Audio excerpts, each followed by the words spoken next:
Hello everyone, welcome back to my YouTube channel. So जैसे previous lecture के अंदर हमने एड्रेनोकॉर्टेक्स स्टार्ट किया था, वहाँ पे हमने मिनरलोकॉर्टिकॉइड्स और ग्लूकोकॉर्टिकॉइड्स के बारे में डिस्कस किया था। सो आज हम बात करेंगे इन जो एड्रेनोकॉर्टेक्स से रिलेटेड जो पैथोलॉजिकल कंडीशंस होती हैं उनके बारे में। ठीक है, तो सबसे पहले जैसे हम बात करते हैं कि अगर एड्रेनोकॉर्टेक्स की जो सिक्रेशन होता है, एड्रेनोकॉर्टेक्स के जो हार्मोन्स होते हैं, अगर उनकी हाइपर सिक्रेशन हो तो क्या होता है। एड्रेनोकॉर्टिक हार्मोन के हाइपर सिक्रेशन के बारे में हम डिस्कस करेंगे। सो क्या क्या कंडीशंस पॉसिबल हो सकती हैं हाइपर सिक्रेशन ऑफ एड्रेनोकॉर्टिक हार्मोन की वजह से। तो एक होता है कुशिंग सिंड्रोम, ठीक है। दूसरा होता है हाइपर एल्डोस्टेरोनिज्म। जैसे हमें पता है कि मिनरलोकॉर्टिकॉइड्स में एल्डोस्टेरोन का सिक्रेशन होता है। सो अगर एल्डोस्टेरोन का सिक्रेशन ज्यादा हो जाएगा, हाइपर एल्डोस्टेरोनिज्म हो जाए तो क्या होगा। एंड एक होता है एड्रिनोजेनाइटल सिंड्रोम, ठीक है। सो आज हम डिस्कस करेंगे कुशिंग सिंड्रोम के बारे में। कुशिंग सिंड्रोम क्या होता है। सो देखो, जैसे कि कुशिंग सिंड्रोम, ये आप ना दो टर्म से कंफ्यूज हो सकते हैं। एक तो होता है कुशिंग डिजीज क्या होता है, एक होता है कुशिंग सिंड्रोम क्या होता है। सो कुशिंग डिजीज जो है वो तब यूज होगा जब कंडीशन की ओरिजिन क्या होता है, पिट्यूटरी हो, ठीक है। अगर पिट्यूटरी ओरिजिन की वजह से अगर कंडीशन डेवलप हो रही है then it is called Cushing disease. और अगर एड्रिनल रीजन, एड्रिनल ग्लैंड खुद अगर रीजन है, अगर उसकी वजह से पैथोलॉजी डेवलप हो रही है that is called Cushing syndrome, ठीक है। Cushing syndrome, okay. सो ये थोड़ा सा कंफ्यूजिंग होता है, इसको ध्यान रखना है। उसके बाद में बात करते हैं हम डेफिनेशन। इसको आप ऐसे याद कर सकते हैं जैसे कि कुशिंग डिजीज, तो डी जैसे हमने डी उल्टा है ना, ऐसा डी है, इसको आप उल्टा कर दो तो ऐसा हो जाएगा पी। सो इस तरीके से याद कर सकते हैं। डिजीज जो है ना ये पिट्यूटरी के अंदर अपन समझ सकते हैं, ठीक है। तो अगर कुशिंग डिजीज है तो पिट्यूटरी इसका ओरिजिन है, ठीक है, इस तरीके से लर्न करने के लिए। सो अब हम बात करते हैं डेफिनेशन के बारे में। डेफिनेशन क्या है, तो डेफिनेशन ये क्लिनिकल स्टेट होती है, इसके अंदर कुछ क्लिनिकल सिम्टम्स देखने को मिलते हैं। किसकी वजह से, chronic exposure of excess glucocorticoids, glucocorticoids hormone के एक्सेस की वजह से। दोनों रीजन की वजह से हो सकता है, एंडोजिनस ओवर प्रोडक्शन भी हो सकता है कि बॉडी खुद ही ज्यादा प्रोड्यूस कर रही है, या फिर ये एक्सोजिनस भी हो सकता है।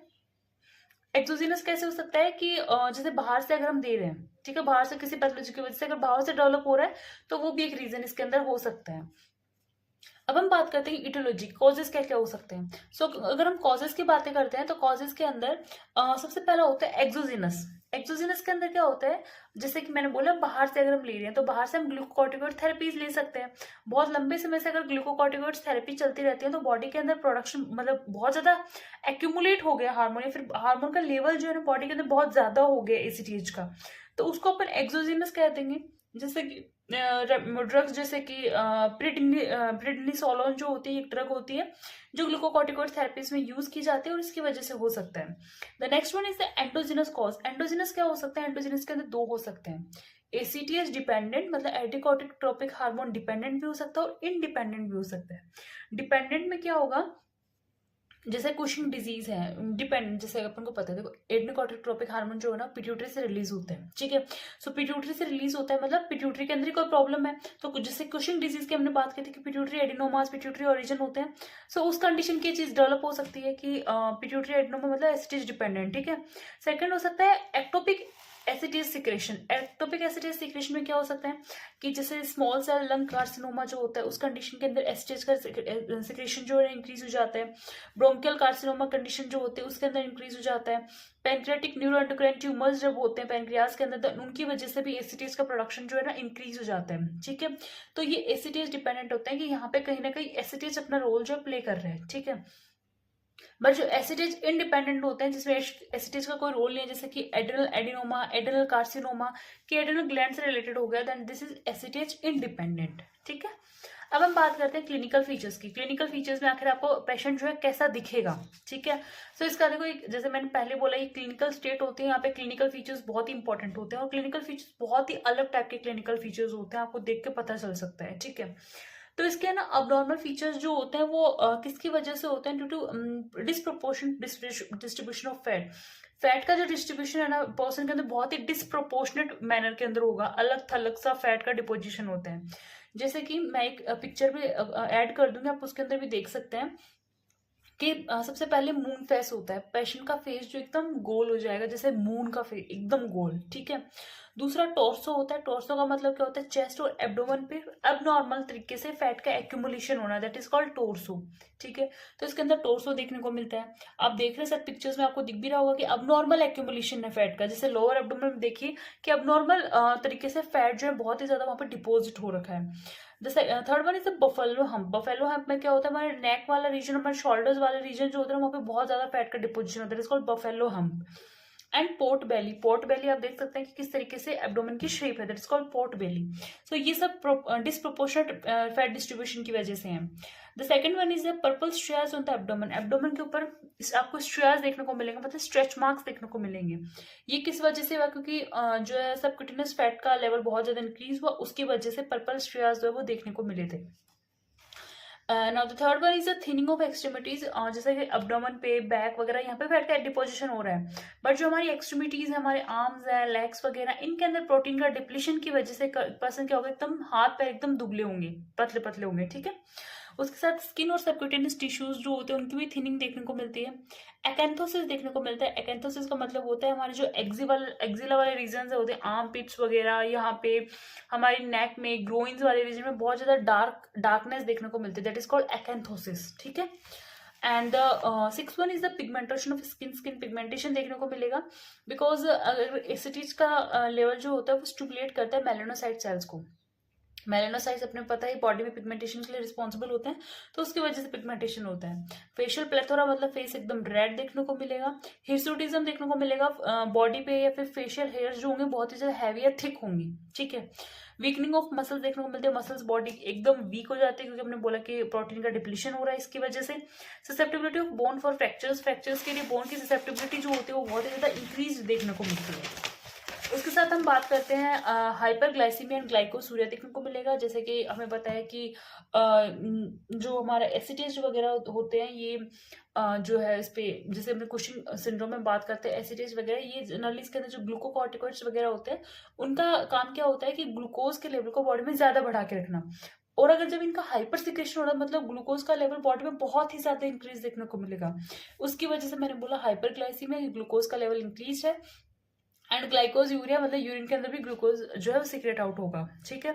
उसके साथ हाइपरटेंशन जैसे कंडीशन देखने को मिलेंगे। ससेप्टिबिलिटी फॉर इन्फेक्शन है, इन्फेक्शन के लिए ससेप्टिबिलिटी होगी, क्योंकि बॉडी के अंदर ग्लूकोज का लेवल अगर इतना ज्यादा है और साथ में इम्यूनो सप्रेशन है, तो उसकी वजह से इन्फेक्शन बहुत पर्सन इन्फेक्शन के लिए बहुत ही प्रोन हो जाता है, ठीक है। और जैसे आपको पता है कि ग्लूकोज का लेवल जो है ये वुंड हीलिंग को भी जो है वो सप्रेस करेगा, तो वुंड हीलिंग जो होती है वो भी बहुत ही पुअर होती है।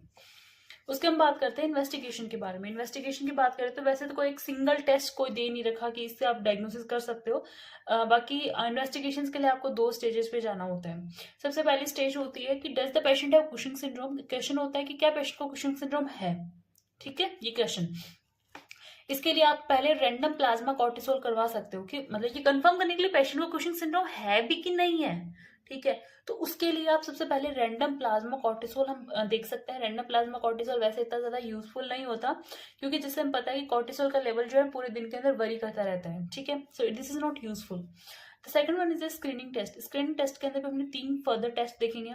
सबसे पहला जो है लो डोज डेक्सोमेथासोन सप्रेशन टेस्ट, जिसे हम LDDST भी कहते हैं। लो डोज डेक्सोमेथासोन क्या होते हैं कि एक मेथड होता है जिसके अंदर 1 मिलीग्राम डेक्सोमेथासोन लिया जाता है, 11 PM पे उसको बॉडी के अंदर इंजेक्ट किया जाता है, ठीक है। उसके बाद में major plasma cortisol level at 8 AM next day, जैसे रात को अपन ने 11 बजे दे दिया, तो अगले दिन सुबह 8 बजे 8 AM नेक्स्ट डे आप उसको कॉर्टिसोल लेवल को मेजर करोगे। तो नॉर्मल पर्सन के अंदर तो कॉर्टिसोल का लेवल सप्रेस्ड होगा, क्योंकि आपने डेक्सोमेथासोन दिया है, बट जो कुशिंग सिंड्रोम वाले पेशेंट्स होते हैं उनके अंदर सप्रेशन नहीं होता, ठीक है।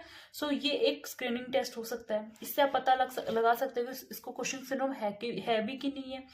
सेकंड जो होता है 24 आवर यूरिनरी फ्री कॉर्टिसोल आप चेक कर सकते हो। 24 घंटे तक आप उसके कॉर्टिसोल का लेवल चेक करोगे यूरिन के अंदर, जिसमें आपका क्या होता है, आप इंक्रीज कॉर्टिसोल सिक्रेशन अगर होगा तो ये कंफर्म करता है कि पेशेंट को हाइपर कॉर्टिसोलिज्म है, इसका कॉर्टिसोल का लेवल ज्यादा है, ठीक है। फिर loss of diurnal rhythm. Diurnal rhythm का मतलब पूरे दिन में जो काम वाम करते हो वो सब डायर्नल रिदम में आता है, वो नहीं कर पा रहे हो आप। तो नॉर्मली इस टाइम पे cortisol is low at night, अपनी जो क्रिकेटियम रिदम है वो हम परफॉर्म नहीं कर पा रहे, तो डायरनल रिदम में क्या होता है, कॉर्टिसोल का लेवल जो है नाइट के अंदर कम हो जाता है, ठीक है। बट कुशिंग सिंड्रोम का पेशेंट क्या होगा, उसके अंदर एलिवेटेड जो है लेट नाइट जो है इसका प्लाज्मा और सैलिवरी कॉर्टिसोल जो है वो एलिवेटेड ही रहेगा, रात को भी कम लेवल नहीं होगा उसका, ठीक है। तो इन सब चीजें अपन कंफर्म कर सकते हैं कि उसको कुशिंग सिंड्रोम है भी कि नहीं है। अब मान लो कंफर्म हो गया कि हाँ इसको कुशिंग सिंड्रोम है, तो क्या क्या कॉजेज हो सकते हैं उसके पीछे, उनको हमें कंफर्म करना पड़ेगा। तो कॉजेज के अंदर सबसे पहले हम प्लाज्मा एसिटेज चेक करते हैं कि प्लाज्मा के अंदर एसिटेज का लेवल क्या है। तो जैसे हमें पता है कि कुशिंग सिंड्रोम है तो एड्रिनल ग्लैंड से रिलेटेड है, तो एसिटेज का देखते हैं। अगर एसिटेज का लेवल कम है मतलब वो एसिटेज इंडिपेंडेंट है, मतलब एड्रिनल ट्यूमर वगैरह हो सकती है, ठीक है। बट अगर एसिटेज का लेवल नॉर्मल या हाई है तो उसके अंदर एसिटेज डिपेंडेंट हो गया, मतलब पिट्यूटरी ग्लैंड से रिलेटेड हो सकता है, ठीक है। सेकंड, हम हाई डोज डेक्सामेथासोन दे सकते हैं, इसके अंदर कुशिंग डिजीज होगी, कुशिंग डिजीज मतलब पिट्यूटरी से रिलेटेड, तो कॉर्टिसोल जो है वो सप्रेस हो जाता है, ठीक है। बट अगर एड्रिनल ट्यूमर वगैरह से रिलेटेड हो गए तो वहां पे सप्रेशन देखने को नहीं मिलता है यहाँ पे, ठीक है। इमेजिंग करवा सकते हैं आप, एमआरआई करवा सकते हो पिट्यूटरी की, आप एमआरआई सिटी स्कैन करवा सकते हो एड्रिनल के, आप सिटी चेस्ट करवा सकते हो, आप सिटी एब्डोमेन करवा सकते हो, ये सब इमेजिंग हम परफॉर्म करवा सकते हैं, तो ये हमारा इन्वेस्टिगेशन हुआ। उसके अलावा अगर मैनेजमेंट की बात करते हैं तो मैनेजमेंट में आप अंडरलाइन जितने भी कॉजेज हैं उनको सबसे पहले तो ट्रीट कीजिए।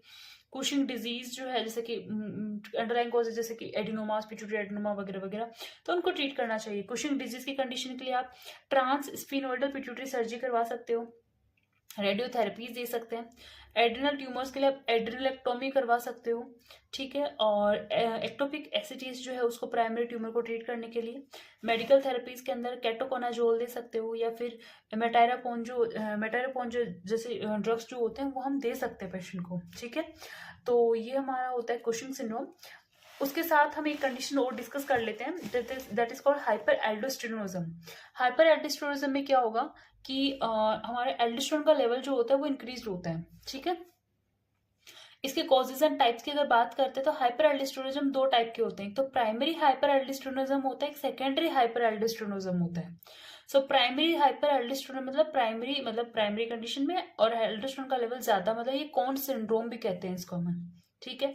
ये क्या होता है, हमारी जो एड्रिनल कॉर्टेक्स हमने पढ़ा था, एड्रिनल कॉर्टेक्स जो सबसे ऊपर की लेयर थी जोना ग्लोमेरुलसा, ठीक है, जिसे मैंने जीएफआर से याद किया था, ग्लोमेरुलसा फेसिकुलेटा रेटिकुलरिस, तो जोना ग्लोमेरुलसा जो होता है उसके अंदर ट्यूमर डेवलप हो जाती है, ठीक है। तो ट्यूमर डेवलप होने की वजह से वहां पे एल्डोस्टेरोन का लेवल जो है वो बहुत ही ज्यादा इंक्रीज रहेगा। बट वहां पे जैसे हमें पता था, हमने उसके अंदर पहले भी हमने डिस्कस किया था मिनरलोकॉर्टिकॉइड्स वाले टॉपिक में, कि एस्केप फिनोमिना होता है, एस्केप फिनोमिना जिसमें एएनपी, बीएनपी वगैरह, सीएनपी, नेटोरेटिक पेप्टाइड्स वगैरह और डायूरेसिस वगैरह जो थे उनकी वजह से एस्केप फिनोमिना होता है, जिसके अंदर इडिमा देखने को नहीं मिलता वहां पे, ठीक है।